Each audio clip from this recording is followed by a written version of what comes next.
It's a great pleasure for me to open this workshop today on the Latin Talmud. For those who don't know me, my name is Harvey Hames, and this morning I'm bringing together we're bringing together two different worlds, but two worlds which I belong to intimately, and two worlds which I enjoy very much. One here in Be'er Sheva, and the other one in my other home, Barcelona. And it's a great pleasure to welcome here the ERC research group on the Latin Talmud. You will meet almost all of the members, or no, not almost, you will meet all of the members during the course of today. And we'll also have some other people who will also give us short talks. The idea today is a workshop which is informal, and as informal as is possible in academia. We're not going to stand on ceremony. I hope there'll be lots of discussion and lots of good food, because our center, the Center for the Study of Conversion and Interreligious Encounters, and there are lots of the members of the center sitting around the table. Right? We've got used to the fact that bli kemach en Torah, right? That with that we try and combine exciting intellectual activity with good food, and I'm sure that will happen today as well. Batel has left the room, but it's always a pleasure. She is here. Where is she, Batel? Okay, it's always a pleasure to thank Batel for the organization, which, as you'll see, is really excellent. Thank you, Batel.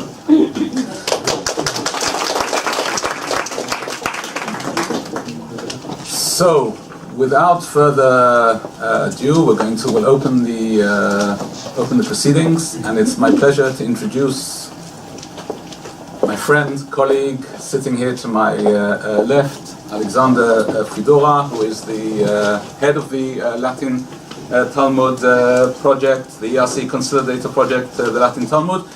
I should say Yossi Schwartz is sitting, for those of you who don't know, Yossi, raise your hand, right? Yossi, Alexander and I have been collaborators, or we were collaborators on Alexander's first ERC starting grant, Latin into Hebrew, many years ago, and Alexander from that continued and got a consolidated grant as well from the ERC, which is an impressive achievement.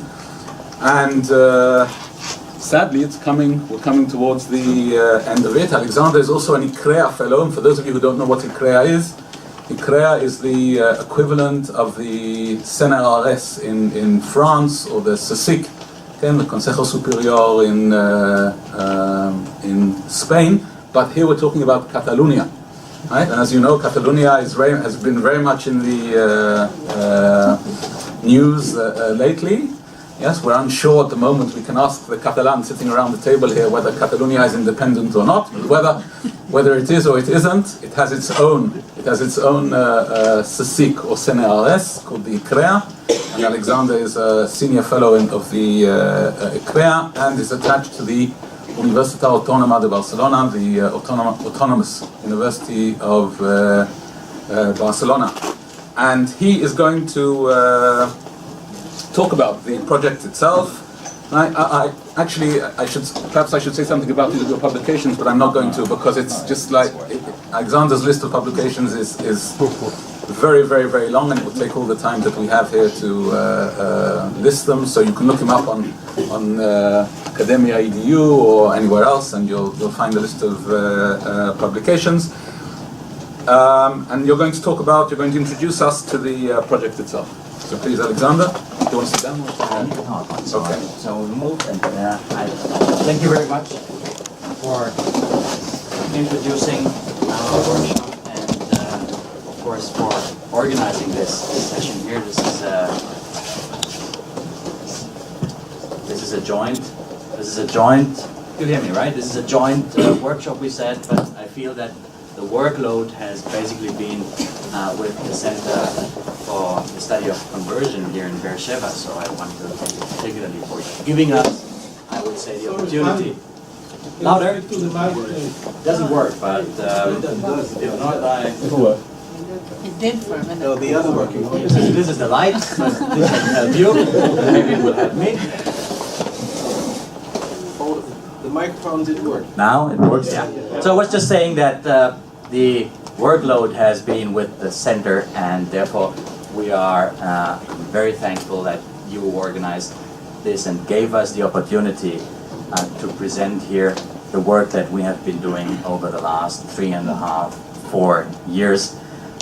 It is a pleasure to be here, but it's also a pleasant duty, I would say, that this project, which started in close cooperation with Harvey and with the center, is now also present here, and that we have the chance to give you an insight into what we have been doing over the last 3.5, 4 years. Let me start by saying that the 13th century deserves a particular place in the very long, as you know, story history of Christian-Jewish relations, as it heralded the discovery of the Talmud in the Christian world. Particular attention, as you may know, was drawn to the Talmud in the Christian world at the end of the 1230s, when a Jewish convert named Nicolas Donin. These 35 articles that Nicolas Donin submitted to the Pope had an enormous impact on the Christian attitude towards Judaism. In 1239, and I'm just briefly recalling some dates, the Pope wrote to kings and bishops across Europe, urging them to seize and examine the manuscripts of the Talmud in their dominions, as a result of which only one, namely the King of France, did so and started with his patronage, or under his influence, the very well-known trial against the Talmud in 1240. Though at this occasion the Talmud went up in flames in 1241 probably, this was not the end of the story, as Jews approached the Pope, the new Pope, Innocent, and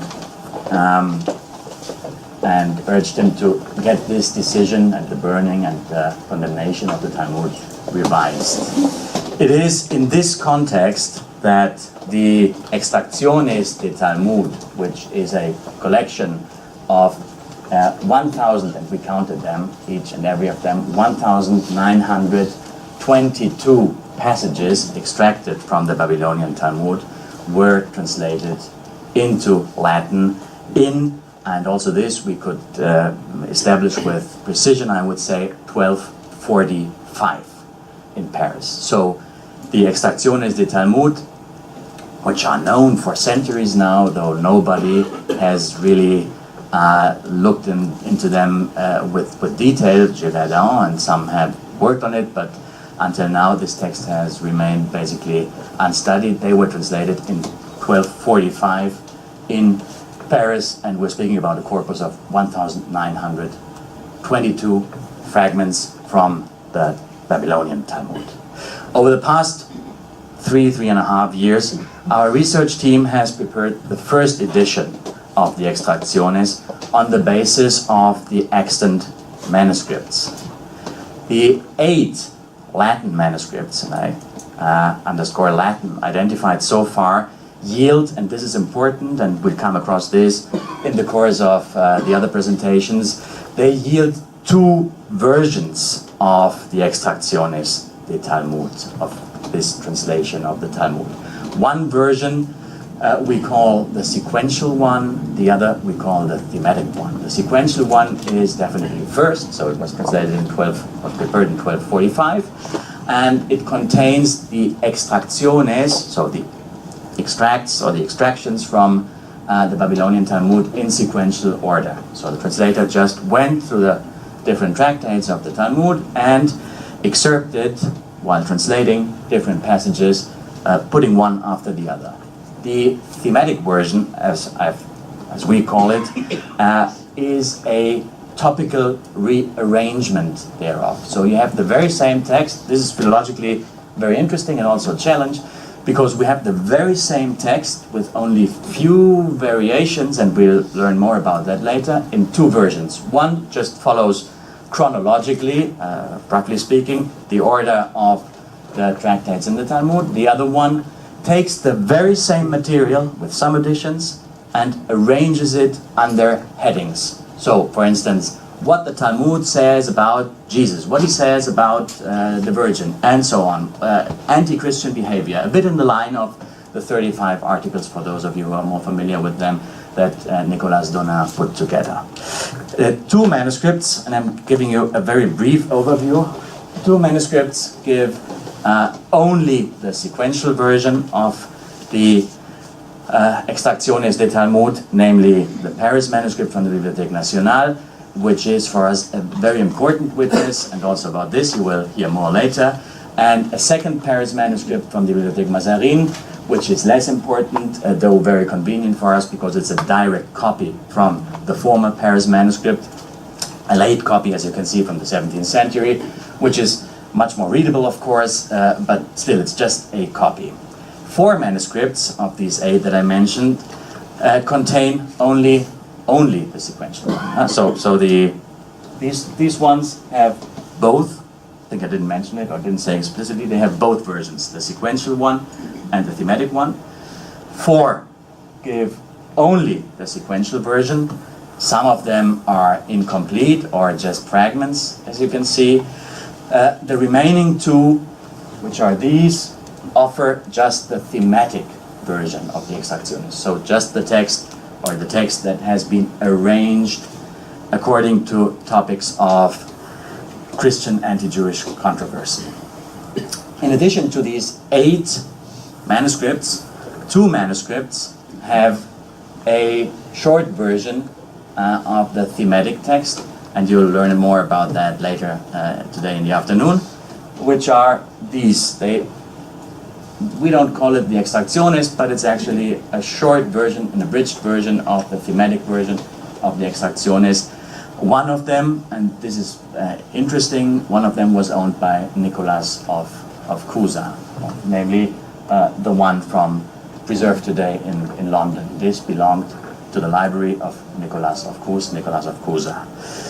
To these Latin manuscripts, one has to add the 3-volume Hebrew Talmud from Florence, which is this one, which is also a very intriguing witness of the transmission of the Extractiones de Talmud, because this is as I said, 3-volume Hebrew Talmud, dating from different periods. First volume is from the 12th century, the second and third are later, and the second and third, these interest us because these have in their margins the Latin text of our Extractiones de Talmud. And also about this we will hear a bit more later, I guess. The text that we have edited so far represents what I've called, and only represents what I've called the sequential translation. So we have edited until now the first redaction, so to speak, that is the Extractiones de Talmud, these 1,922 passages extracted from the Babylonian Talmud, that just follow the order of the tractates as they appear in the original. So this is the manuscript P from Paris, Z from Paris, W, G, C, B, and F. You'll see them again later. They will pop up every now and again. And we don't expect that you learn them by heart, but you will get familiar with them in the course of today. In the remaining part of my short presentation, I would like to address the larger historical context of the Extractiones, and in particular the question of how the Extractiones de Talmud, this translation, changed or challenged the perception, the Christian perception of the Jews, and also of how it could change or can be related to changes in their legal assessment in medieval Europe. It is certainly true that already in the 12th century one can observe shifts and changes in canon law which degrade the legal position of the Jews. Yet it was not until the 13th century, and particularly until the mid of the 13th century, when our translation was prepared, that Jews were subjected definitely at least for some time, to the papal jurisdiction.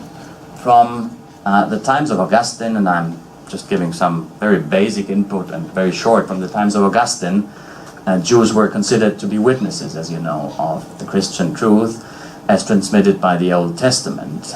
Although they did not embrace the new law, as long as they did not depart from the old one, that was a bit the rationale, they were to be tolerated and, if necessary, to be protected. This traditional account, which granted a certain protection to Jews by the Church, was radically, I would like to argue, called into question when Nicolas Donin approached Pope Gregory in 1239 with his 35 articles against the Talmud.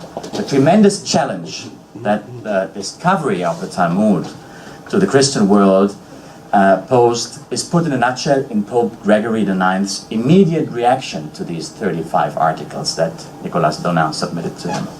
I'll give you the original text, and I'm reading a translation.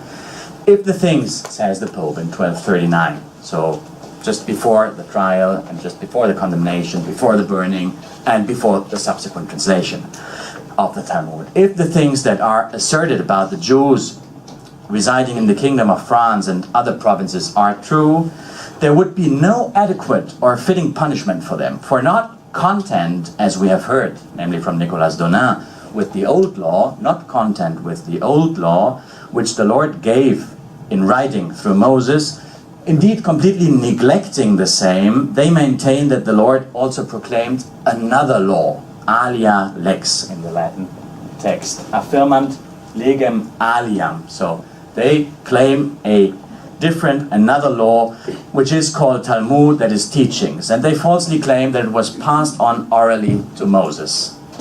From this letter, it is evident, I think, that the Pope's principal concern was not so much with particular contents of the Talmud, which of course he was also worried about. But in the first place, his concern was with the alleged status of the Talmud of being another law. Talmud was neither the old law, nor was it, of course, the new law, but it was another law, a third law. A law which not only complements, but apparently also supersedes the old law. It is the Talmud status as alia lex, as another law, which ultimately prompted, I think, the Pope to start the investigations of the Talmud that would lead to the condemnation first in 1240, then to the translation of the Extractiones, and finally in 1248 to the final condemnation.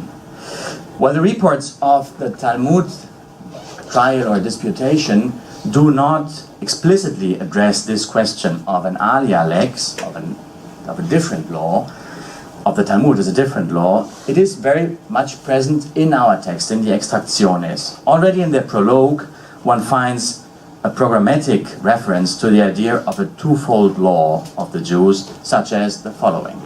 Again, I read you. No, well, I'll improvise again an English translation.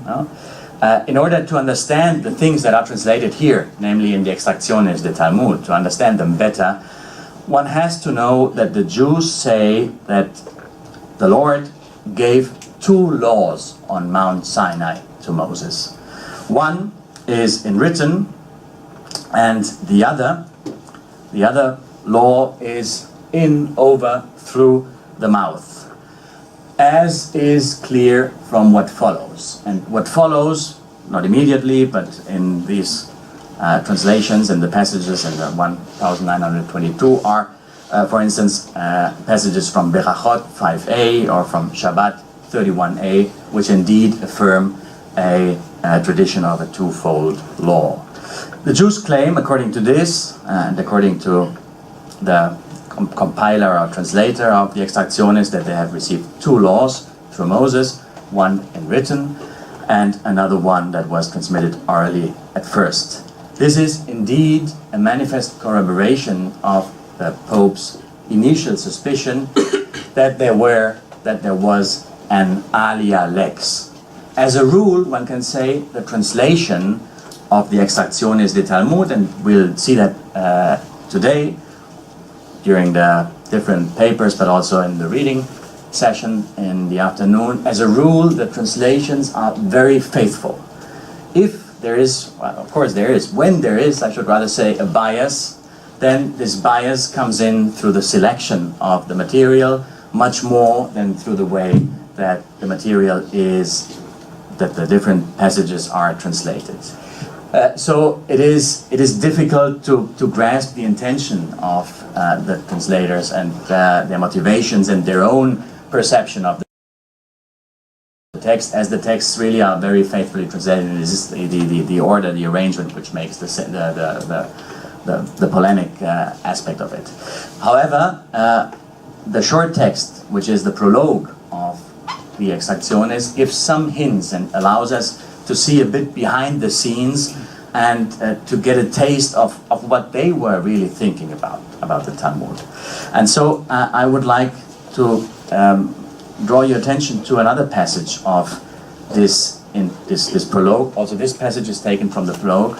Another passage which I think is very, very revealing with regard to how they perceive the Talmud.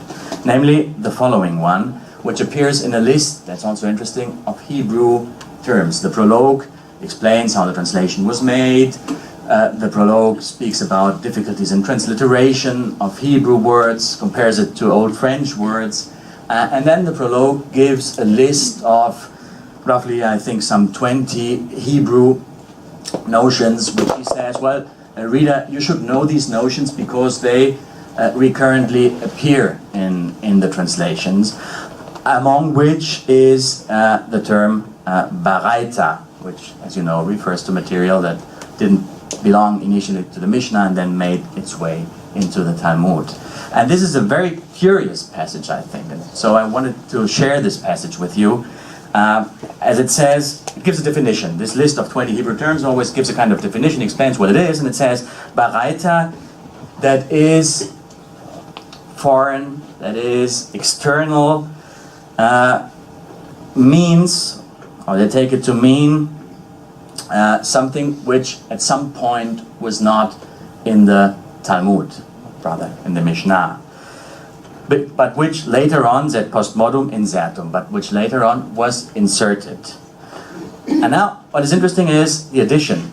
Just like the decretals are called extravagantes, and in this way, zik, maybe each and every doctrine of the Talmud should be called a baraita because it is foreign material with regard to the Old Testament.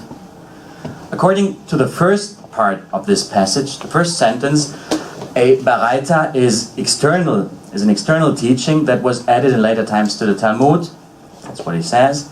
Just like the decretales are called extravagantes. This is a very eloquent comparison because it reveals us, on the one hand, that probably the people involved in the translation had something to do with canon law and the faculty of canon law.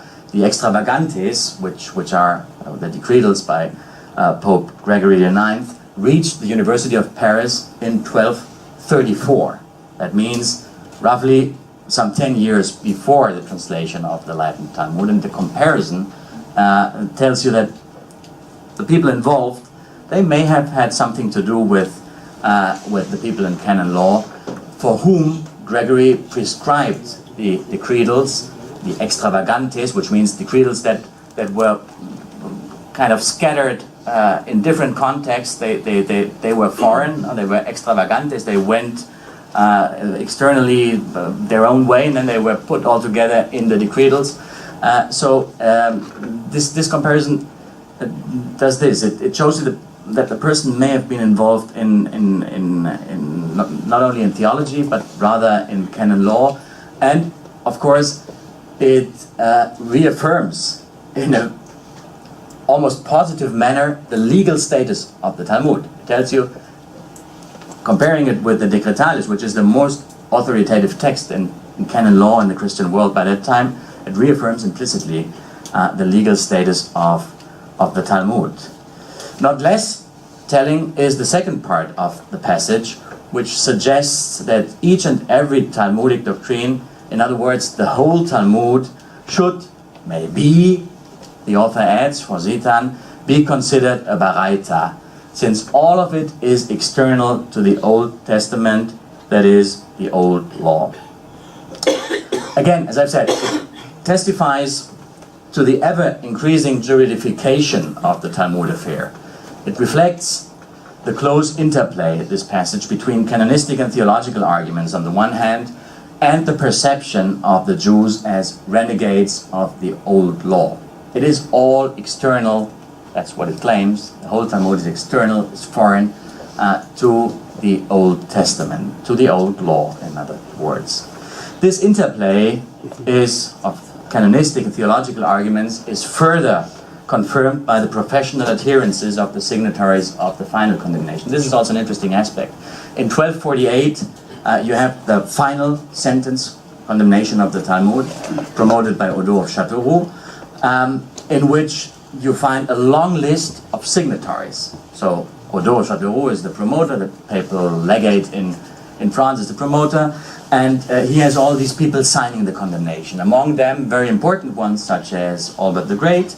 But what is interesting here is that he classifies them according to professional adherences. So he says, now come 4 signatories from the ecclesiastical field, ecclesiastical authorities. Then he gives 11 magistri theologiae who sign, 12, so 11 masters of theology, 12 good men, boniviri, who were also involved, and no less, and this is quite interesting I think, no less than 14 magistri decretorum, so masters of canon law. That means the largest group by far of the signatories of the final condemnation of the Talmud in 1248 were actually not theologians but canonists. While this may sound paradoxical, the development that I've briefly outlined, and I'm coming to an end, shows how the Christian discovery of an exclusively Jewish law, that is the Talmud, and its translation should eventually legitimize the Jews' subjection under Christian law and papal jurisdiction. An explicit corroboration of this connection between the discovery of the Talmud and papal jurisdiction over Jews can be found in Pope Innocent's commentary on Gregory's Liber Extra. Here we read that the Pope, it's a very interesting passage as well, and Benjamin Keller and others have drawn attention to it in the past, that the Pope can judge the Jews if they act against the law in moral issues and are not punished by their leaders, and also if they are found guilty of heresy with regard to their own law. So the Pope can judge Jews if they are found guilty of heresy with regard to their own law. And this was the reason, Innocent continues in his commentary on Gregory's decretals, why Pope Gregory and he himself, Innocent, were moved to order the burning of the Talmud, in which there are many heresies, and to punish those who followed or taught these heresies. The texts which I presented here show that the translation of the Talmud into Latin was instrumental, I think, in changing the Christian attitude towards the Jews in the 13th century. Though the term was coined later, Alexander Pachowski rightly pointed out that the Talmud Jude as a heretic was a consequence of the events of the 1240s, which in turn, these events, offered the final legitimation of the subjection of the Jews under papal jurisdiction. Already at the end of the 12th century, when the Christian attitude towards Jews became increasingly aggressive, one finds here and there scattered references to the Jews as heretics. While in these instances the use of the word heretical is quite vague and usually not technical, this is nonetheless more than a mere façon de parler. It shows that the representation of the Jews as heretics was in the air.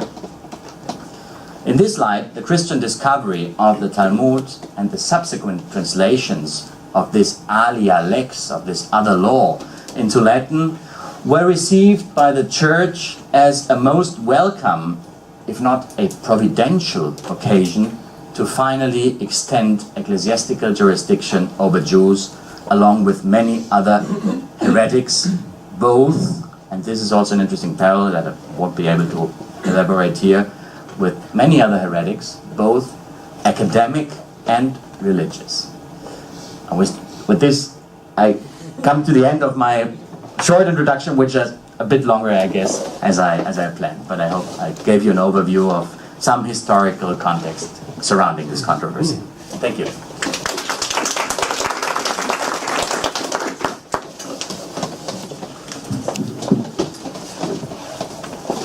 Thanks very much, Alexander. I think what will, unless there are any immediate questions that people would like to ask Alexander, are there?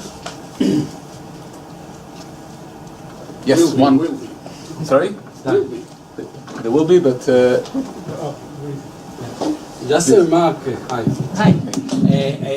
Regarding the argument against the Talmud as being the new law, I think the point is quite a bit different, since the Christians themselves were those who argued long before that God gave a new law. So what's the problem? I think that the point is that which Innocent IV said some years after, that this new law is the reason why the Jews refused to receive the Christian doctrine, because I think that they perceived Talmud as an alternative commentary or alternative interpretation of the old law.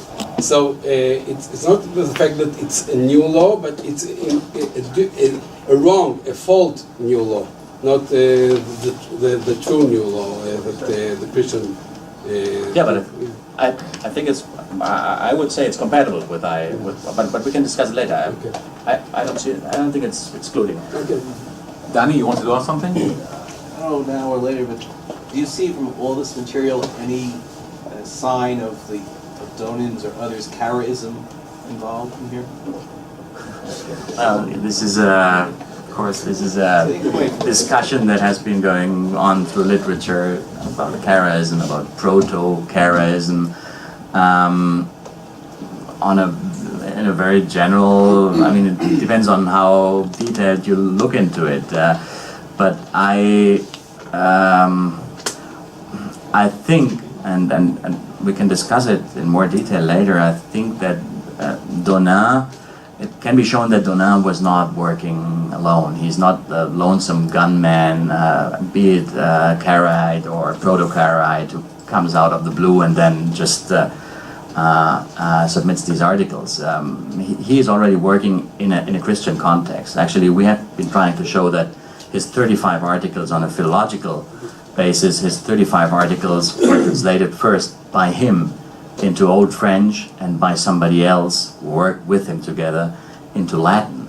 And this happened in a monastic context, so to speak. So be he a Karaite or not, he's not alone in this. And I think he's more driven by internal or by motives within the order to which he belonged than by this possible or not background that he had.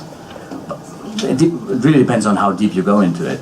I mean, of course, the ressentiment against the Talmud that puts him into that tradition, but is that enough? I don't think so. Okay, let's continue, because there will be time to discuss things both over coffee and lunch and in the continuation of the day. And it's a great pleasure for me to introduce to you Ulisse Cecini, who is a member, of course, of the Latin Talmud group, but who has done so many things over his academic career that it's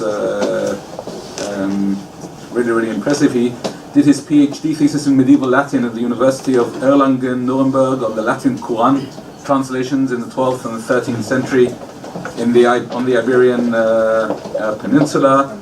He's been affiliated with the Kat Hamburger Kolleg, where he worked on dynamics in the history of religion at the Ruhr University in Bochum, and prepared the critical edition of the Arabic Masail Abdallah ibn Salam, which was translated into Latin in the 12th century with the title Doctrina Mahomet, the doctrine of Muhammad. And together with Oscar, who's sitting here on my left, they're responsible for the critical edition of the Extracciones de Talmud. And very, very recently, where's the book? Here. Thank you. And very, very recently, together with Eulalia Vernet, sitting here on my right, they brought out this volume, which is also available online free. Right, as an open source publication. Studies on the Latin Talmud, will pass it around and it can make its way back. And he's going to talk to us now about the edition itself, an introduction to the edition. Please, Ulisse. Thank you very much. It's really an honor to be here, and thank you for your kind presentation. I have an handout to my presentation which we can pass around. So, after the general presentation given by Alexander, I will now focus on the textual evidence of the Extracciones de Talmud and on our critical edition. My talk will be divided into 3 parts. Firstly, I will say a few words about the structure and the contents of the Extracciones. Secondly, I will show you the manuscripts transmitting the sequential version. And finally, I will present to you the main feature of the edition. So to the first part. The title Extracciones de Talmud already hints to the fact that it is not a translation of the entire Babylonian Talmud, but that it offers a selection from it. This is true for the tractates and for their contents. That is to say that not every tractate from the Talmud is represented in the Extracciones, and when it is, it has not been translated in its entirety. To give you a better idea, you can see on this slide a scheme of the entire Babylonian Talmud, with its 6 orders and 63 tractates. Now this is what we can find in the Extracciones de Talmud. Just a portion of the total, with 28 of 63 tractates translated, and the addition of the minor tractate Kala for a total of 29 translated tractates.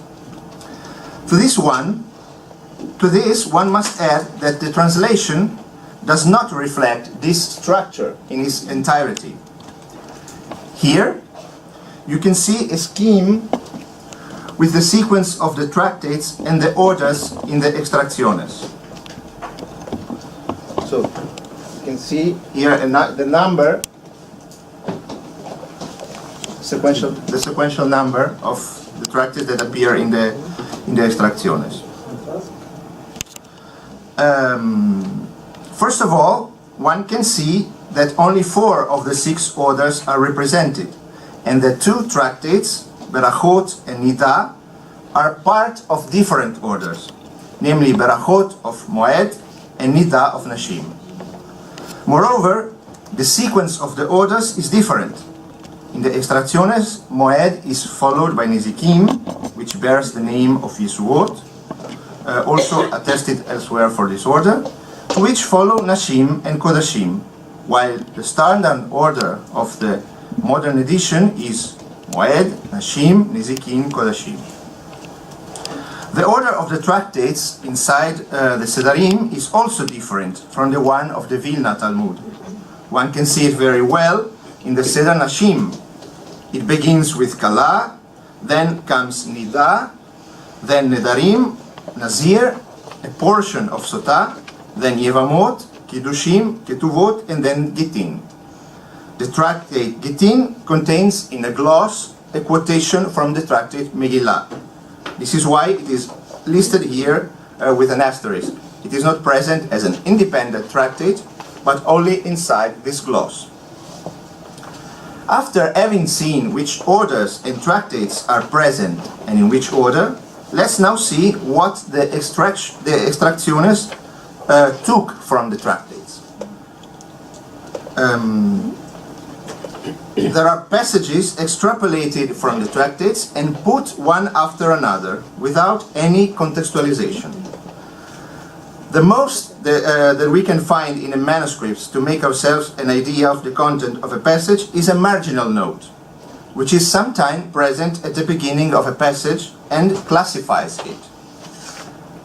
The most frequent of these notes are stultitia, when a passage is considered silly, error when it contains a mistake, goi, if it talks about the goim, under which term the translator sees the Christians, fabula, if the passage contains a tale, sortilegium, if the passage contains incantations or magic, turpitudo, if there are contexts related to sex, Talmud, if a passage seems to infer a superior authority of the Talmud over the written Torah, de futuro, if it is about the world to come, somnium, if it contains a dream, blasphemia, if it contains blasphemy, and so on.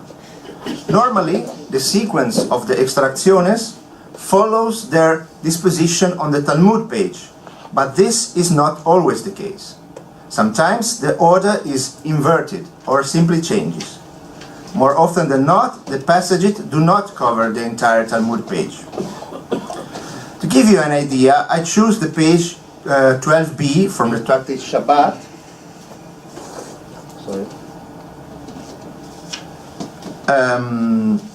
Which you can here see in the Schottenstein edition.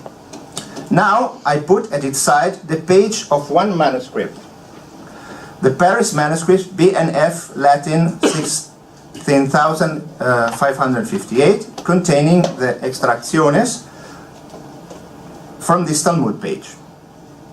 I now highlight the extractiones from Shabbat 12b in the manuscript and show corresponding material in the Schottenstein edition. As you can see, only a portion of the page is covered. Each extractio is signaled by a double diagonal stroke, and nothing more. On the margin of 3 of the 4 extractiones, you can see the marginal categorization stultitia. Well, it's there on the side. Yeah, there. Which I magnified in the last passage. In the next slide, you see the distribution of the extractiones on the Schottenstein page.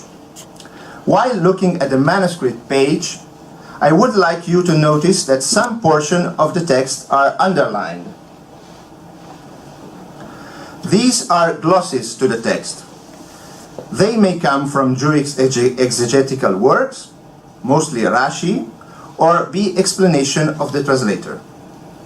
In the former case, they are often introduced by the words glossa Salomonis or simply glossa, like here, the third gloss. You see in the first line, G-L-O, the second to last word.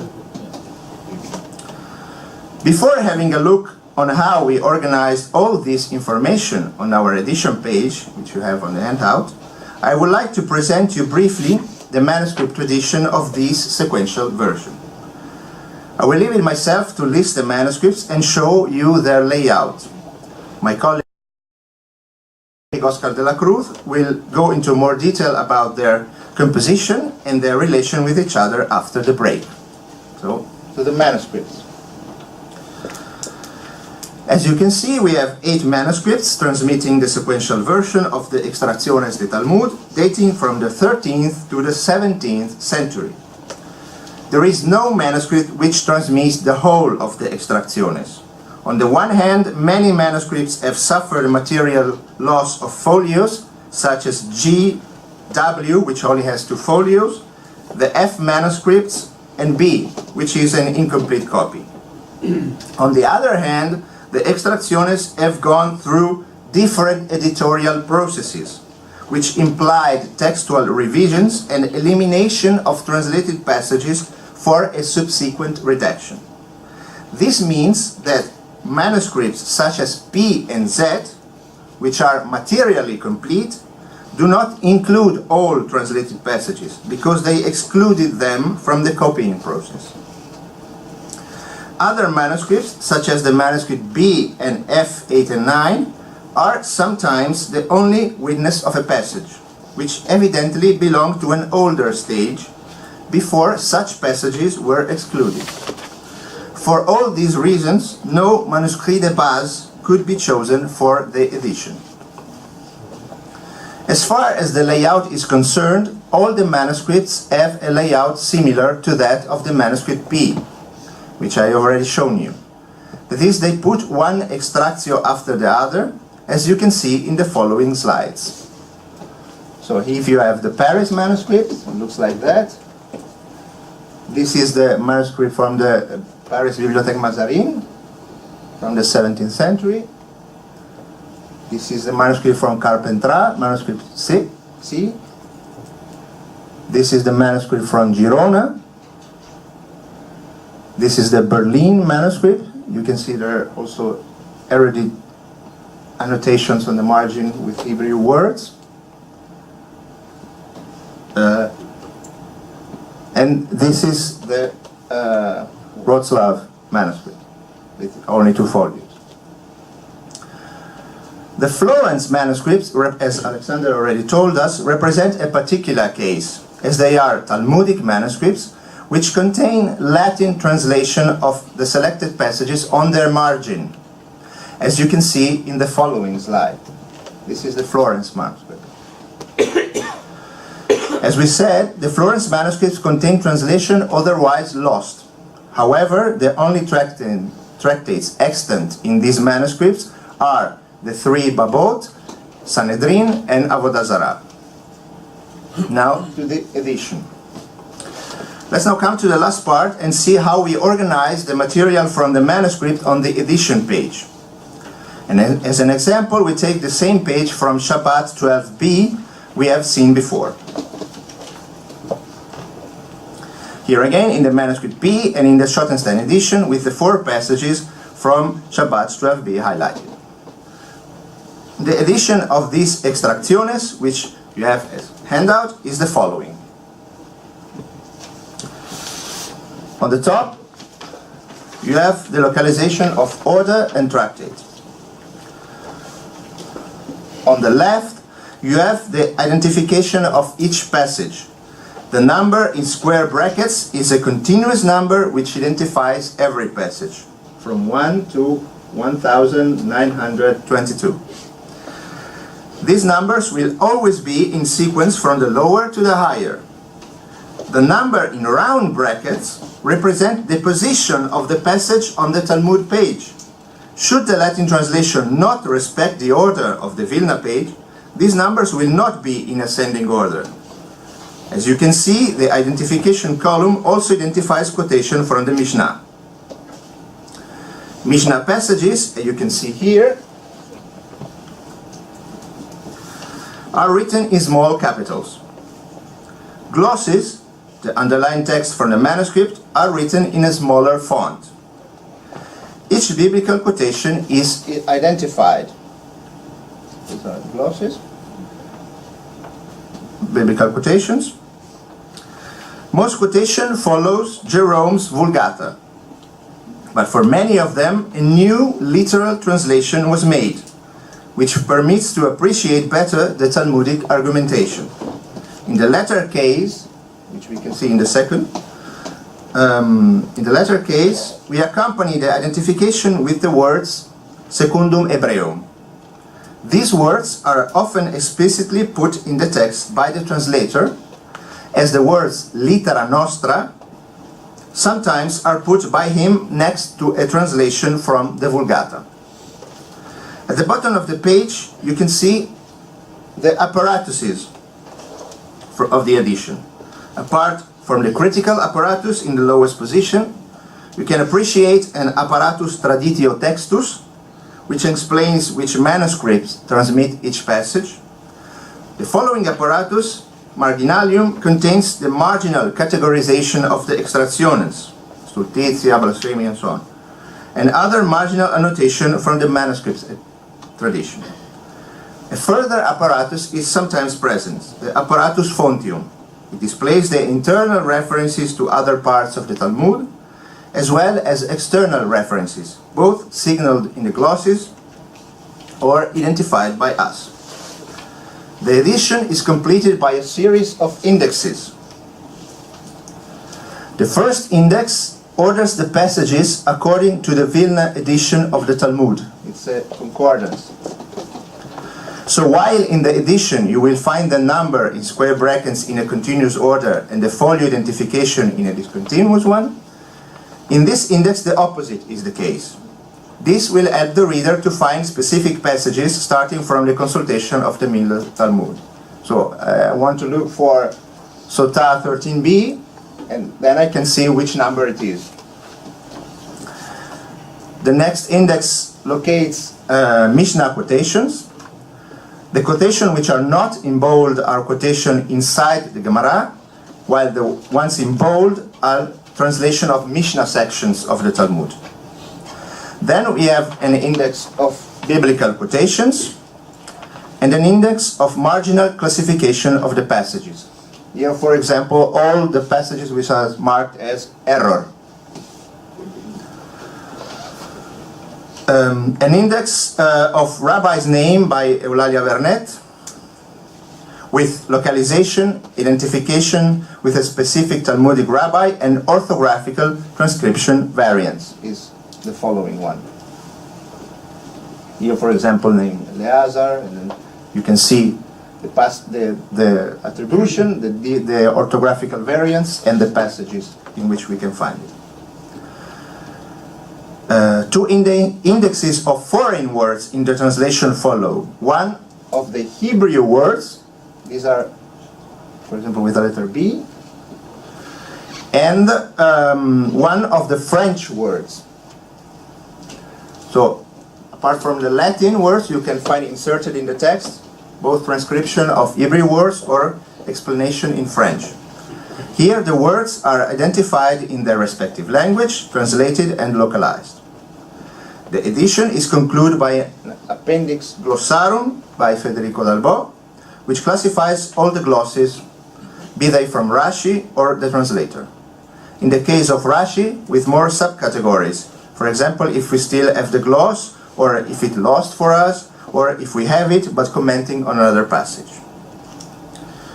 So I hope that you now have all the elements to work with our edition.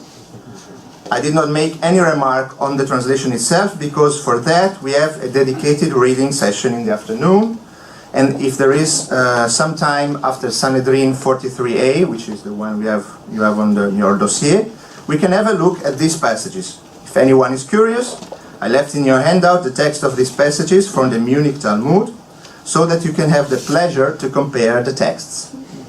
For example, I invite you to check how the highlighted word Shekhinah is translated in the first and in the second passage, and see how it is translated in Latin. Let's leave it here for now, and if there are any questions you may have, I will have to answer them, and thank you very much for your attention.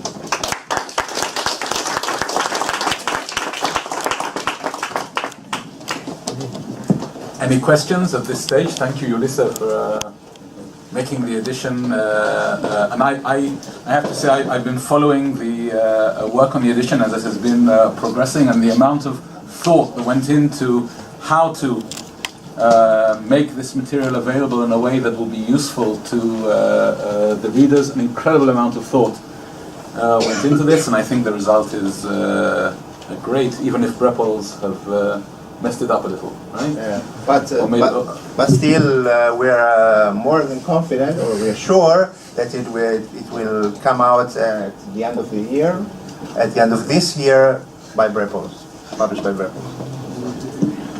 Oa, please.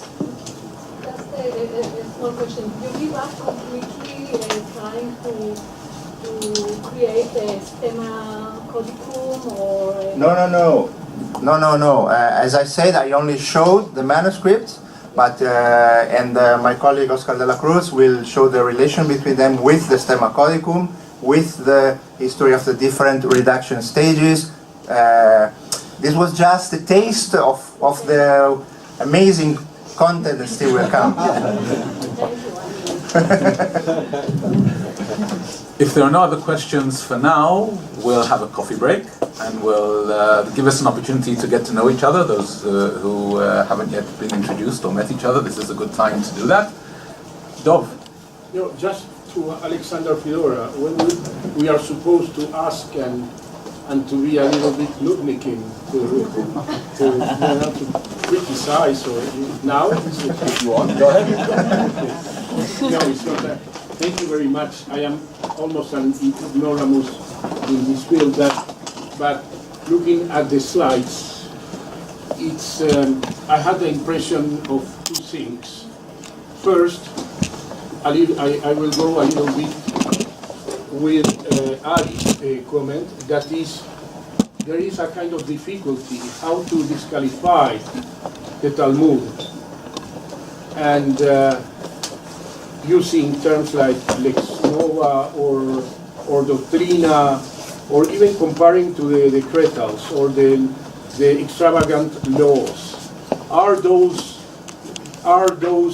concepts enough to disqualify that? Is thus looking after the excerpts, it is not so clear. I felt a certain ambivalence using especially precisely these terms. On the one hand, this is my last comment, I had the impression looking at the Donin commentaries and comparing to Gregory IX that I feel a certain dialogue and negotiation between the excerpts. By that I mostly mean the use in Gregory's document, if I don't mistake, on the one hand of the lex nova, which seems to come from Donin's Weltanschauung, but on the other hand you see also doctrina, and doctrina, perhaps I am wrong, is not a synonym of nova lex, because doctrina is more polysemic, and doctrina could be, say, a way of interpreting, of teaching a corpus of traditions. Then in Gregory IX, I feel, more a kind of polyphonic voices vis-a-vis the more monophonic argumentation of Donin. Well, I mean, of course, matters are more complex than I was able to show here. But I'm not sure that in the direction that you point to. If you speak about doctrina, I think doctrina in Gregory is not really interesting. For a very simple reason. Doctrina is the way that Talmud is introduced in the Latin world through Petrus Alfonsi. Petrus Alfonsi refers, and so we are speaking about centuries before, he's speaking about the Talmud as doctrina vestra. And this is, whenever the Talmud is referred to, since Petrus Alfonsi, it is with this terminology. Also, Peter the Venerable will speak about doctrina. He will be the first, actually, and you know that, to use the word Talmud and say the Talmud, this monster, and he qualifies the monster as doctrine. So I think doctrina is a very standard way of referring to the Talmud, because it is supposed also to be a translation of what the Talmud is, of what Talmud means. So what is innovative, and that's what I pointed to in Gregory, is the way of describing it as a law. It doesn't rule out that he refers to it as doctrina, but by doing so I think he's quite traditional. What is new and what motivates his concern is the point that this is a law. And also in Donin has some excerpts from, or some articles against the Talmud which raise the question. Then he pays lots of attention also to the question whether the Talmud supersedes and replaces the Old Testament, the Hebrew Bible. That's a very important point for him, because that shows that there is a kind of competition, as he sees it, between two laws which are not in a clear line, as he would say the Old and the New Testament are. That's up, I mean, get into this, but he would say, as our Baraita, or as the definition of Baraita said, this is material which is completely external to the Hebrew Bible. So, but what is more complex, I would say, is what happens under Pope Innocent. I think that Pope Innocent really strives for a revision of the process. I mean, Gregory, that's at least my perception, is quite a hardliner. But I'm open to be convinced of your arguments. I don't see Gregory as somebody who tries to find a in-between way. I think he's quite a hardliner. Then he dies, and that's good luck for some, because Innocent comes into office after a short vacancy. He is, we know that, approached by Jews in Lyon probably, and the extracciones, as we see it, are a result of his intention to get the process revised. Because it is strange in some way that we have the trial, we have the burning in 1241, 42, whatever, and then in 1245, which is 5 years after the trial, we have the extracciones. And we believe that Innocent really was seeking for a revision of that process. But then, what happened? They did the extracciones, and they started doing the sequential version. And the sequential version can really be read as an attempt to put the whole question, the whole affair, into a framework which is philologically solid, which tries to make a fair process against or with the Talmud. But then somebody comes and takes, and we'll speak about that maybe later, takes the same material and rearranges it according to topics of controversy, exactly as Donin did at the beginning. So we are turning back from what seemed to be a more progressive attempt to do justice to the Talmud. We're turning back to exactly what Donin did in 1239, but with a much larger corpus. And this definitely is the end for the Talmud, at least in the 1240s, because this leads directly to the condemnation. So I mean, what you call for a more complex picture, and kind of more nuanced picture, I see it rather under Innocent than under Gregory. But again, I'm open to be convinced by, maybe we can do it over the coffee break, because I'm answering too long. Okay, we will reconvene at 11:45. Thank you. Thank you both, Alexander and Ulisse.